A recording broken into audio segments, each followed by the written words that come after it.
பார்ப்போம் தம்பியே. புதுசு புதுசா தினுசு தினுசா ஷாப்பிங் செய்யும் தங்கையே. ரீல சுத்தும் ரீல பார்ப்போம் தம்பியே. புதுசு புதுசா தினுசு தினுசா ஷாப்பிங் செய்யும் தங்கையே.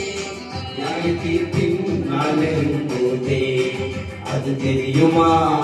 நிலைய நேரம் இயேசு வருவாரே மிக சீக்கிரமா.